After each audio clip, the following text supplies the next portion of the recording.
పునఃప్రారంభించే దుర్మార్గమైన కార్యక్రమాల వల్ల మళ్లీ దాన్ని మనం అధికారం రాకపోయి ఉంటే పెట్టేవాళ్ళం కాదేమో గాని ఈరోజు మళ్లీ ప్రారంభించాం. ఈ గుడివాడలో 3 క్యాంటీన్లు పెట్టాలనుకున్నాం. ఇప్పుడు 2 రెడీ అయినాయి. తొందరలో అది కూడా ప్రారంభిస్తాం. ఎన్టీ రామారావు గారు పుట్టిన ఈ స్థలంలో ఎవ్వరు కూడా తిండి లేదనకుండా ప్రతి ఒక్కరిని ఆదుకునే బాధ్యత తెలుగుదేశం ఎన్డీఏ ప్రభుత్వం తీసుకుంటాం. అయితే 4వ సారి నేను ముఖ్యమంత్రి. ఎన్నో కార్యక్రమాలు చేశాను. ఆ కార్యక్రమాలన్నింటికంటే కూడా ఇలాంటి మంచి కార్యక్రమానికి శ్రీకారం చుట్టిన దానికి నా మనసుకు ఎంతో సంతోషంగా ఉంది. మీరు ఒక్కసారి చూస్తే ప్రతి ఒక్కరం బతికేది జానుడి పొట్ట కోసమే. తర్వాత అవసరాలు వస్తాయి, ఆ తర్వాత లగ్జరీస్ వస్తాయి. తిండి అనేది ప్రతి ఒక్కరికి కడుపు నిండా తిండి తినాలని ఆశిస్తాం. ఇంకా అరాకొరా కడుపు నిండా తినే పరిస్థితి వచ్చిందంటే చాలా బాధేస్తుంది. అయితే ఓసారి చరిత్ర కూడా డొక్కా సీతమ్మ నిన్నుంటారు మీరు. ఈస్ట్ గోదావరిలో గన్నవరంలో ఉండేది. ఆ రోజుల్లో ఎవరైతే గోదావరి దాటొస్తే ఎన్నో ఇబ్బందులున్నాయని వంట చేసి వచ్చిన వాళ్ళందరికీ తిండి పెట్టేది. అందుకే ఇప్పటికి కూడా డొక్కా సీతమ్మ అంటే అన్నదానం చేయడంలో మేటైన మహిళగా చరిత్రలో మిగిలిపోయింది. శాశ్వతంగా గుర్తుపెట్టుకుంటున్నాం. అదే సమయంలో నందమూరి తారక రామారావు గారు మొట్టమొదటిసారిగా ముఖ్యమంత్రి అయినప్పుడు తిరుపతికి వచ్చి అన్నదానానికి శ్రీకారం చుట్టాడు. ట్రస్ట్ కూడా పెట్టాడు. ఈ రోజు ఎంతో మంది భక్తులు వచ్చారు. ఉండీలో డబ్బులు వేస్తారు, అన్నదాన ట్రస్ట్ కు నిధులు ఇస్తారు. దీనివల్ల ₹1 టీటీడీ నిధులు పెట్టకుండా వచ్చే డబ్బులతోనే 1,00,000 మందికి అన్నం పెడుతున్నారంటే అది ఆ మహానాయకుడు చూపించిన స్ఫూర్తి. ఇవన్నీ కూడా మనం చూసినప్పుడు ఈరోజు మనందరం గుర్తుపెట్టుకోవాల్సిన అవసరం ఉంది. 2018లో నేను ప్రారంభించాను. ఆ రోజు నేను ఒకటే ఆలోచించాను, అన్నం అనేది అందరికి అవసరం. ఇప్పుడే వివిధ రకాలుగా మనుషులతో లోపల కూడా మాట్లాడాను. ఒక ఆటో డ్రైవర్, ఒక పుష్ కార్ట్ తోలుకునే వ్యక్తి, ఒక బట్టలు అమ్ముకోవడానికి ఊరూరు తిరిగే వ్యక్తి, లేకపోతే చెప్పులు కుట్టుకునే వ్యక్తి, రోడ్డు మీద చెప్పులు కుట్టుకుంటూ జీతంతో జీవితం సాగించే వ్యక్తులందరినీ కూడా నేను విన్నాను. ఇక్కడ కూడా మీరు చూశారు. అవన్నీ చూసిన తర్వాత వాళ్ళల్లో ఒక ఆనందం ఉంది.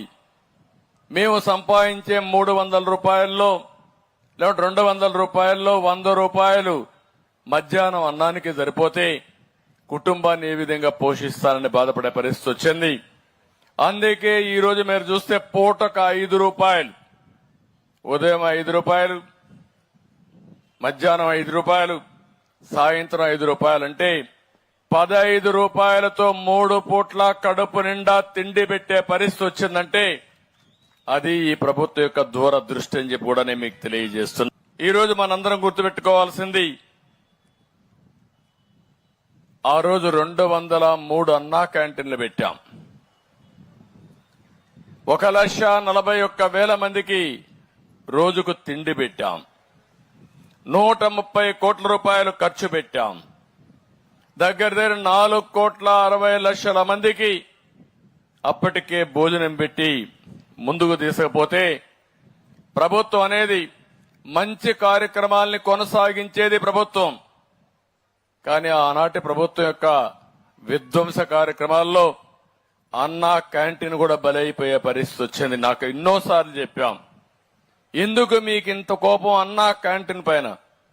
కావాలంటే మీ పేరు పెట్టుకోండి, ఈ అన్నదానాన్ని కొనసాగించడని చెబితే మీరు పెట్టలేకపోయినా దాతలు వస్తారు, వాళ్ళని వదిలిపెట్టమంటే, వాళ్లకు ఫ్రీగా చేసే అవకాశం ఇవ్వమంటే ఇవ్వకుండా అడ్డం పడే పరిస్థితికి వచ్చారు.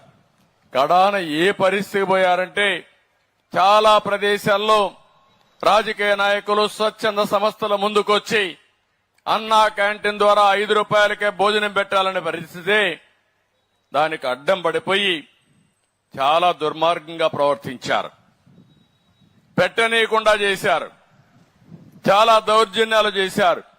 అన్నం పెట్టే వాళ్ళను కూడా పెట్టనీయకుండా అడ్డుకున్నారంటే ఎలాంటి ప్రభుత్వం ఉందో మనం ఒక్కసారి ఆలోచించుకోవాల్సిన అవసరం ఉంది. ఈ రోజు ఇక్కడ కూడా మీరు చూశారు అన్నా క్యాంటీన్ ని.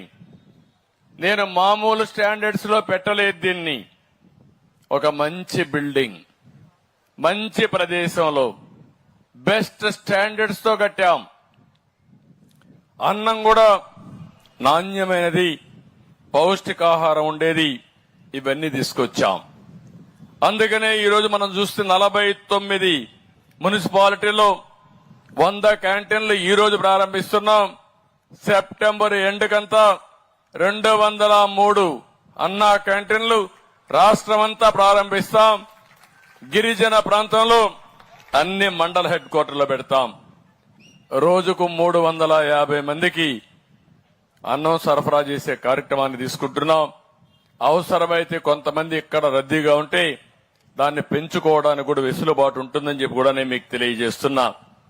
ఈ రోజు ఈ క్యాంటీన్లో మీరు చూస్తే ఒక రోజుకు 350 మందికి 26,250 రూపాయలు అవుతుంది. 100 క్యాంటీన్లకి 26 లక్షలు అవుతుంది. 203 క్యాంటీన్లు ప్రారంభిస్తే 53,28,000 రూపాయలు ఖర్చు అవుతుంది. సంవత్సరానికి 200 ఖర్చు అవుతుంది.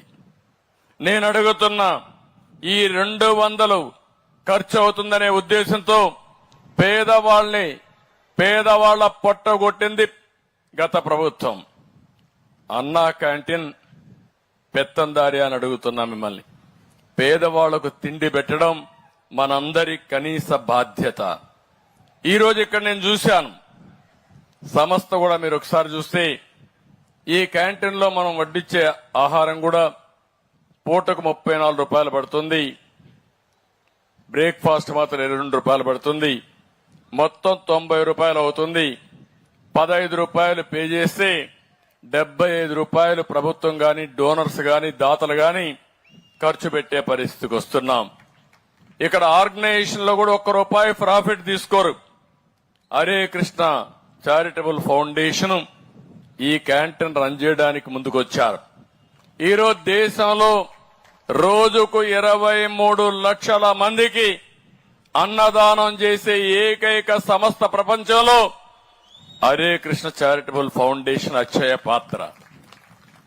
ఎక్కడా ఇంత పెద్ద వ్యవస్థ లేదు. దగ్గర మీరు ఒకసారి చూస్తే దీనికోసం 11 సెంట్రల్ కిచెన్స్ పెట్టారు. ఆధునికమైన ఎక్విప్మెంట్ పెట్టారు. అక్కడ కూడా పరిశుభ్రంగా తయారు చేసి ఇవన్నీ సరఫరా చేసే పరిస్థితికి వచ్చారు. ఇక్కడ చాలా మందిని చూస్తున్నాను, వాళ్ళ మనస్ఫూర్తిగా అభినందిస్తున్నా. నేను అన్నా క్యాంటీన్ పెడతానంటే ఆ రోజే రాజుగారు, శ్రీనివాసరాజు, ₹1 కోటి విరాళం ఇస్తానని ముందుకొచ్చిన వ్యక్తి శ్రీనివాసరాజు గారు. ఆయన ఒక మాట చెప్పాడు, మీరు ముఖ్యమంత్రి అయ్యారు, ఇక్కడ భూమి విలువ పెరిగింది, నాకు 100 కోట్ల రూపాయలు ముందు కంటే ఎక్కువ ఆదాయం వచ్చే పరిస్థితి వచ్చింది, అందుకే ₹1 కోటి అన్నా క్యాంటీన్ కి ఇవ్వాలని చెప్పి నిర్ణయించుకున్నానని వచ్చి స్వచ్ఛందంగా ముందుకు వచ్చి చెప్పిన వ్యక్తి శ్రీనివాసరాజు గారు. నిన్న అదే మరిగా భువనేశ్వర్ గారు కూడా అన్నా క్యాంటీన్ కు ₹1 కోటి ఇస్తామని ముందుకు వచ్చి ₹1 కోటి డొనేట్ చేశారు. ఇవన్నీ కూడా శుభ పరిణామాలు. నేను ఒకటే మిమ్మల్ని అందరినీ కోరుతున్నా, అన్ని దానాల కంటే అన్నదానం ఒక పవిత్రమైనది, ఒక మంచి పుణ్య కార్యక్రమం.